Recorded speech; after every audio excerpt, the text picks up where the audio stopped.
순종은 서로 어떤 관계가 있을까요? 아마 이 질문을 듣고 딱 떠오르는 생각은요.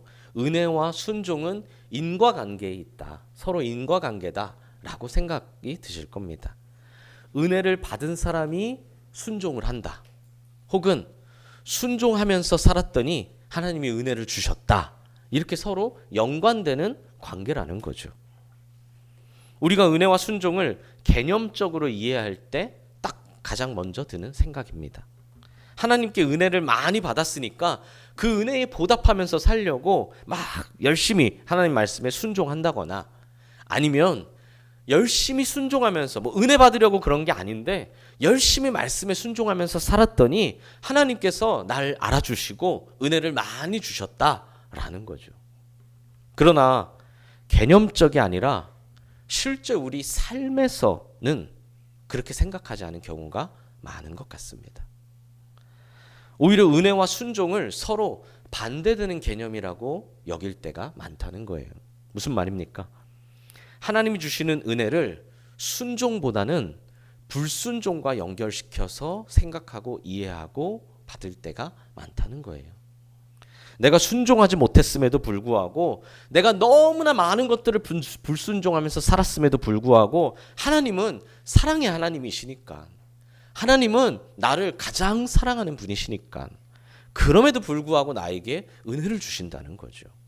내가 아무리 불순종하면서 살아도, 세상 사람들이, 세상이 다 나를 버린다 할지라도 우리 하나님만은 나를 사랑하신다는 겁니다. 틀린 말은 아니죠. 잘못된 마인드라고 하는 것도 아닙니다. 때로는 우리에게 굉장히 필요한 마인드이기도 하고요. 성경이 우리에게 주는 핵심 메시지 중에 하나이기도 합니다. 세상이 몰라줘도 하나님이 날 알아주시면 되고, 세상에서 미움받아도 하나님께 사랑받으면 그건 됐다. 그러나 오늘날 이러한 믿음이 건강한 신앙에서 오는 경우는 생각보다 많지 않은 것 같습니다. 실제로는 대부분 자기 합리화에서 오는 경우가 많다는 거죠. 하나님의 크고 놀라운 사랑을 고작 자신의 잘못을 가리는 방패로 쓰고 있다는 겁니다. 그 무엇으로도 살 수 없고 그 무엇과도 바꿀 수 없는 하나님의 사랑을 엉뚱하게 쓰는 경우가 많다는 거죠. 그럼에도 하나님은 날 사랑하신다? 당연히 맞는 말입니다. 그럼에도 하나님은 날 사랑하시죠. 하나님은 언제나 날 사랑하십니다. 우리는 우리가 잘해서 구원받은 것이 아니니까요. 우리는 그 누구도 구원받을 만한 충분한 업적을 세웠기에 구원받을 만해서 구원받은 것이 아니기 때문입니다. 그러나 정말로 은혜와 순종은 서로 반대되는 개념일까요? 은혜는 꼭 순종보다 불순종과 연관되어야 하는 것일까요? 당연히 아니죠. 성도에게 은혜는요, 불순종보다는 순종에 가까워야 하고 순종과 훨씬 더 잘 어울리는 단어라는 것을 명심하시길 바랍니다. 성도에게 하나님의 은혜와 사랑은 불순종이 아니라 언제나 순종과 연결되어 있어야 한다는 겁니다. 본문의 사울은 이스라엘의 첫 번째 왕입니다. 사울이 어떻게 왕이 될 수 있었나요? 당연히 하나님의 은혜입니다. 사울은 왕이 될 만했다라고 생각하는 것부터가 이미 은혜를 잃어버렸다는 증거입니다. 사울은 키가 크고 힘이 셌습니다. 얼굴도 잘생겨서 인기가 많았어요. 이건 굉장히 인간적으로 큰 장점입니다. 키가 크고 비율이 좋다?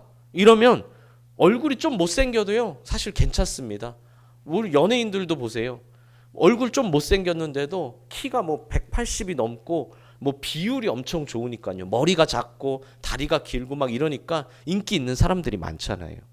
반대로요, 키가 좀 작아도요, 얼굴이 정말 잘생겼으면 그것 역시 괜찮습니다. 근데 사울은요, 이걸 다 갖췄어요. 그렇다고 지혜가 없는 것도 아니었습니다. 그러니까 충분히 왕이 될 만했습니까? 아니죠. 사울이 왕이 된 것은 전적으로 하나님의 은혜였습니다. 무엇이든 시작을 잘 해야 합니다. 시작부터 방향이 빗나가면 나중에는 한도 끝도 없이 멀어져 있거든요. 성도에게 언제나 가장 중요한 것은 속도보다 방향이라는 것을 아셔야 합니다. 사울이 왕이 될 만해서 됐다? 이렇게 시작하면요, 그 이후의 일들은 사실 보나마나입니다. 반대로 사울이 은혜로 왕이 되었다라고 시작하면 바로 이러한 삶에 희망이 있다는 것을 우리는 알아야 합니다. 사울이 어떻게 왕이 될 수 있었다고요? 맞습니다. 하나님의 은혜로 왕이 되었습니다. 사울도 처음엔 이 사실을 알고 있었어요. 그래서 본문에 사울이 뭐라고 합니까? 사무엘이 뭐라고 하죠? 왕이 스스로 작게 여길 때, 그때에 이스라엘 지파의 머리가 되었다라고 합니다. 스스로 작게 여겼다라는 말은요, 하나님의 은혜로 왕이 될 수 있었다라는 걸 사울 스스로도 알고 있었다는 거예요. 자기가 왕이 될 만해서 된 게 아니라 하나님이 나를 왕으로 세워주셨다는 걸 사울 자신도 알고 있었다는 거예요. 문제는 시간이 갈수록 변해버렸습니다. 갈수록 스스로를 크게 여겼습니다. 변화된 것이 아니라 변질되었어요. 하나님께 가까워지는 것이 아니라 멀어져 버렸습니다. 그 변질의 절정이 오늘 본문이죠. 하나님께 받은 은혜가 순종으로 이어지는 것이 아니라 불순종으로 이어졌다는 거예요. 순종과 연관되는 것이 아니라 불순종과 가까워지기 시작했어요.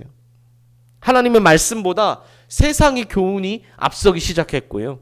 하나님의 뜻보다 주변 사람들의 말이 귀에 쏙쏙 들어오기 시작했습니다. 당연히 하나님과 가까이 지내는 시간보다 세상적인 쾌락을 즐기는 시간이 조금씩 늘어나기 시작했습니다. 좀 더 정확히 말하면요, 하나님의 말씀과 뜻을 가까이 하는 시간이 사라졌어요. 신앙의 방황을 하는 사람들을 보면요, 대부분 이렇게 말합니다. 아이고, 기도를 많이 못했어요. 성경을 많이 못 읽었습니다. 이렇게 말해요. 근데 한번 솔직해져 봐야 합니다. 정말로 많이 못했습니까? 아마 아닐 겁니다. 거의 안 하거나 아예 안 했을 거예요. 우리는 올해 성경을 함께 읽고 있죠. 어느새 4월도 끝나갑니다. 시간이 왜 이렇게 빠른지요. 이번 주 금요일이면 벌써 5월이에요.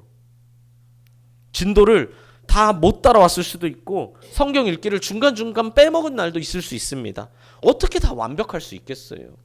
어떻게 우리가 다 완벽하게 다 잘 살아낼 수 있겠습니까? 그러나 그러다 보니 어느새 이제는 포기했습니다. 이제는 관심이 없습니다. 라는 것은 완전히 다른 문제입니다. 여러분, 우리 완벽하게 살라는 게 아니거든요.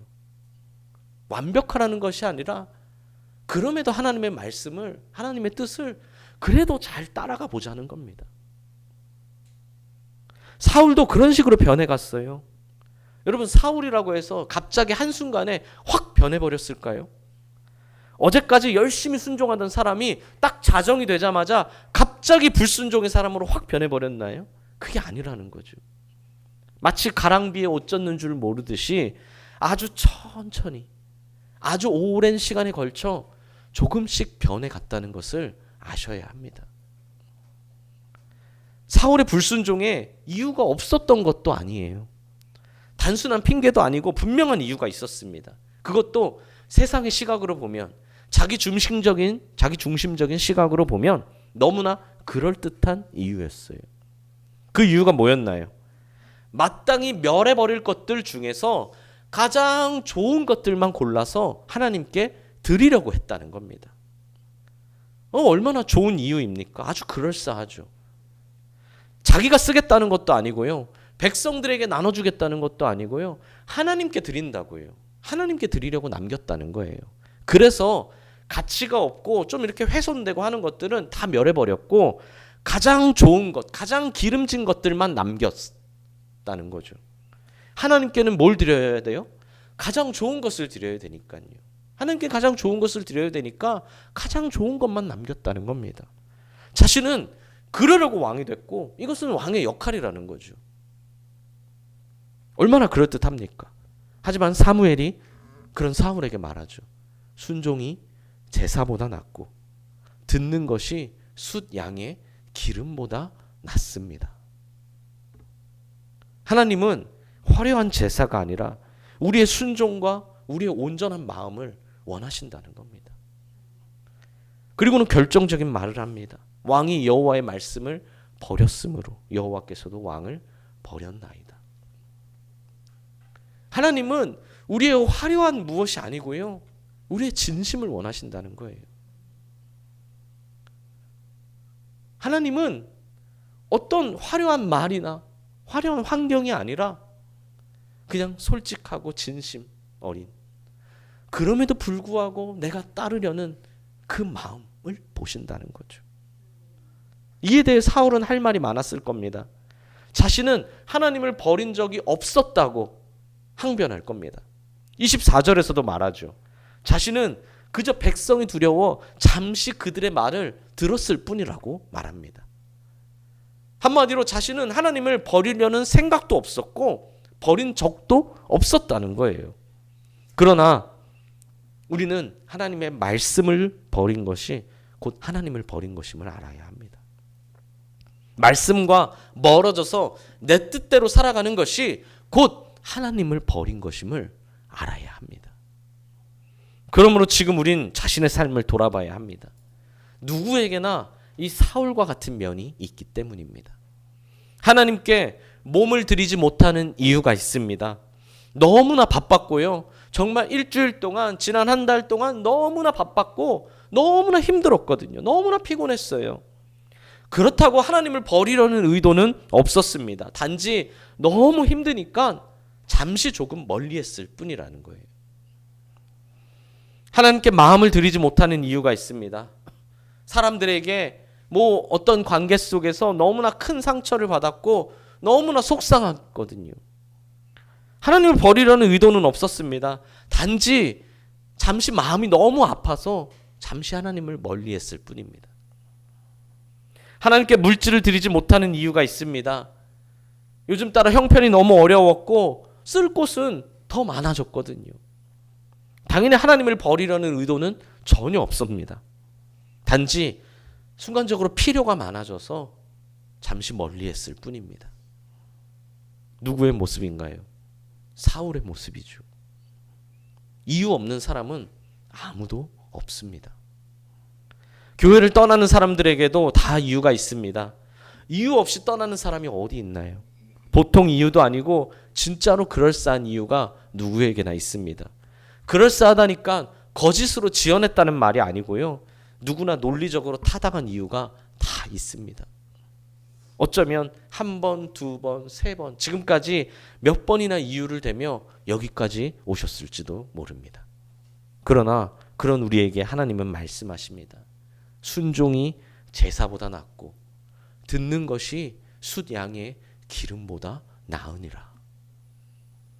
이제는 순종할 때가 되었다는 겁니다. 이제는 지금은 여기서 순종해야 할 때지 이유를 댈 때는 아니라는 거예요. 사랑하는 수원동행교회 성도 여러분, 사울은 왕이 될 만한 사람이었나요? 목사님, 사람에 따라 다르게 생각할 수도 있죠. 요즘 얼마나 생각이 많은데요. 다양한데요. 당시의 기준으로 보면 충분히 왕이 될 만하지 않았나요? 혹시 이렇게 생각하십니까? 이 생각을 바꾸지 못하면 하나님의 말씀과 뜻 앞에서 평생 이유와 근거와 핑계를 찾아가며 살기에 바쁠 뿐입니다. 그럼 우리는 어떻습니까? 자기 자신을 생각하면 어떻습니까?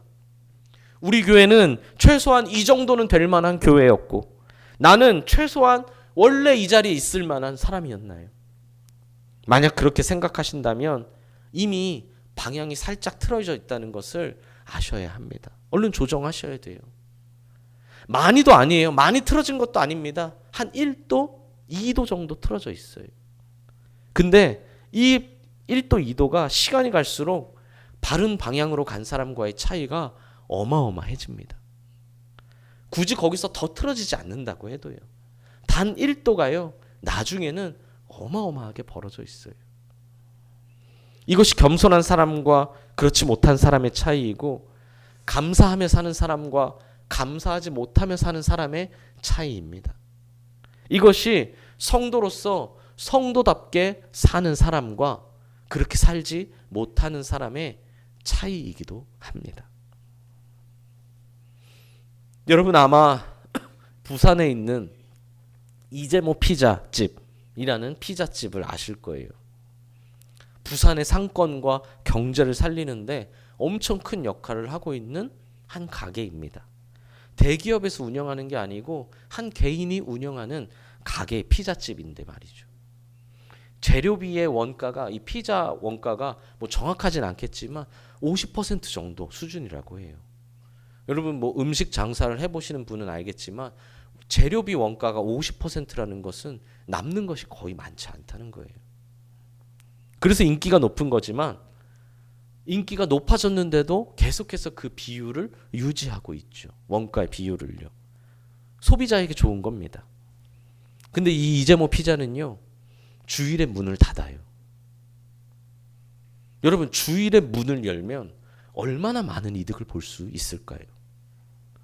유명하니까 평일에도 줄을 설 때가 있거든요. 평일에도 사람이 많다고는 하지만 아무리 평일에 사람이 많아봤자 주말과 비교할 수 있겠습니까? 평일에 부산에 놀러 가는 사람이 많죠. 근데 그래도 주말에 놀러 가는 사람과 숫자 차이가 비교가 안 되잖아요. 평일과 주말은요, 이 회전율에서도 엄청 차이가 납니다. 주말에 놀러 온 사람들은요, 시간이 없으니까 빨리빨리 먹고 또 그 다음 장소를 가려고 하거든요. 근데 평일에는 상대적으로 여유가 있어서 더 느긋하게 먹어서 테이블 회전율이 달라요. 포장으로 판매되는 양도 엄청나게 차이가 많습니다. 대형마트도 어떻습니까? 주말 의무 휴업으로 인한 손해가 어마어마하게 큽니다. 대기업인데도 그 대기업에 타격을 줄 정도로 말이죠. 주일에 강제로 쉬는 것. 단 2번밖에 안 쉬는데도요. 매출도 매출이지만 중간에 강제로 쉬는 그날 하루로 인해 손해보는 로스율. 그날 아예 장사를 못하니까 신선식품들은 다 상할 거 아니에요. 다 시들어지고 상하고. 그럼 못 팔죠. 그래서 못 파는 것만으로도요, 손해가 막심합니다. 근데 이 이재모 피자는 이 어마어마한 손해를 감수하고도 주일에 문을 닫아요. 이 손해를 안 보려면 어떻게 하면 됩니까? 방법은 간단하죠. 그냥 열면 됩니다. 주일에 장사를 하면 돼요. 그 어떤 획기적인 방법보다 뭘 로봇을 도입하고 뭘 하고 하는 것보다 가장 효과적인 방법, 가장 확실한 방법입니다. 가장 간단한 방법이에요. 그냥 주일에 열면 다 해결돼요. 뭐 부산에 6개, 7개, 8개 뭐 이렇게 있다는데요. 다 닫는데 다 열면 돼요. 그러면 매출이 어떻겠어요? 확 뛰겠죠. 근데 안 엽니다. 왜요? 성도라서요. 성도라서 주일은 장사를 안 합니다. 왜 그럴까요? 뭐 저도 사실 들은 이야기이니까 뭐 구체적인 어떤 정확한 사연이 있는지는 잘 몰라요. 하지만 제 생각에는 근본적인 이유는 하나밖에 없어요. 처음 받은 은혜를 여전히 기억하고 있기 때문입니다. 사울과 다르게 스스로 작게 여길 때에 하나님이 주신 은혜를 잊어버리지 않고 계속 기억하고 있다는 거예요. 그리고 여전히 시간이 많이 지났는데도 여전히 변치 않고 있다는 거죠. 자기가 작게 여길 때에 주신 은혜를 기억하고 있고 변하지 않았다. 우리 지난주에 토요일을 주일이라고 부르는, 그래서 토요일 예배를 주일 예배라고 부르는 사람들이 있다고 했었습니다. 여러분 이게 지혜로운 행동일까요? 주일에 자기 직업 때문에 예배를 못 오는 사람이 있을 수 있으니까 토요일에 한다. 아니에요, 여러분. 타협한 것일 뿐입니다. 물론 어쩔 수 없는 사람들을 위해 그렇게 토요일 예배를 만든다. 이것 자체는 충분히 이해할 수 있습니다. 그럴 수 있어요. 그러나 만들기 위해 주일이라는 개념 자체를 바꿔버리면 그게 말이 되는 일입니까? 매일이 주의 날이니까 토요일도 주일이다. 그래서 토요일도 주일 예배다. 그냥 타협한 것뿐이죠. 그러면 모든 삶이 예배잖아요.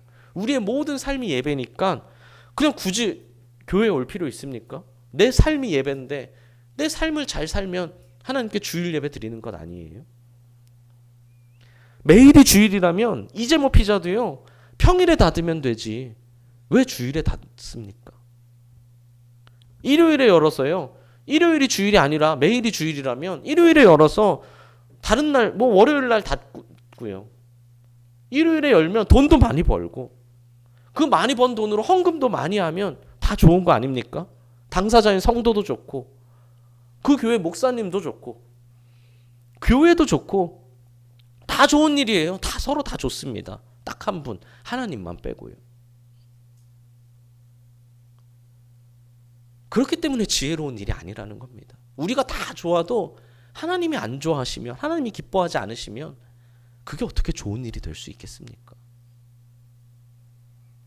사랑하는 수원동행교회 성도 여러분, 은혜를 기억하는 사람은 끝까지 순종합니다. 말 그대로 은혜를 기억하고 있기 때문입니다. 그 은혜 때문에 지금 내가 여기 살아있고 그 은혜 때문에 지금 내가 여기 있다는 것을 알고 있기 때문이죠.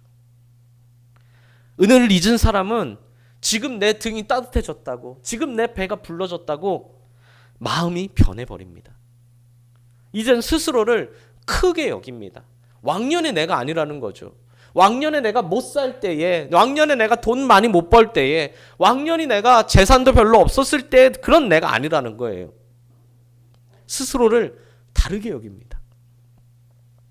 사울처럼 행동해놓고 결과는 사울과 다를 수 있을까요? 완전히 똑같을 수밖에 없죠. 결국 스스로 하나님을 버리게 되고 버림받게 됩니다. 반면에 은혜를 기억하는 사람은 지금 내 등이 따뜻해졌어도, 지금 내 배가 불러졌어도 마음이 변하지 않습니다.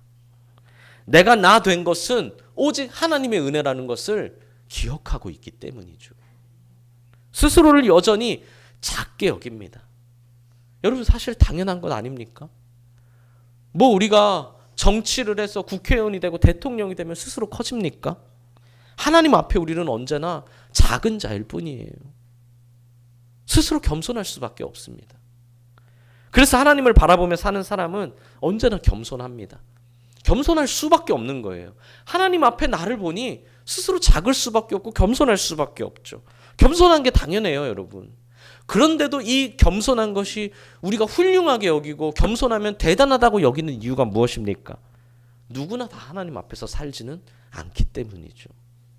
그래서 누구나 다 겸손하진 않고 누구나 다 은혜를 기억하면서 살지는 않기 때문입니다. 부디 스스로 작게 여길 때에 주신 은혜를 기억하는 우리 모두가 되기를 바랍니다. 은혜를 알고 순종하는 우리가 되기를 바랍니다. 성도로서 우리가 받은 은혜는 언제나 순종과 연결되어야 한다는 것을 명심하시고 늘 하나님 앞에서 살아가고 늘 처음 받은 은혜를 기억하며 순종하며 살아가는 우리 모두가 되시기를 주님의 이름으로 간절히 소망합니다.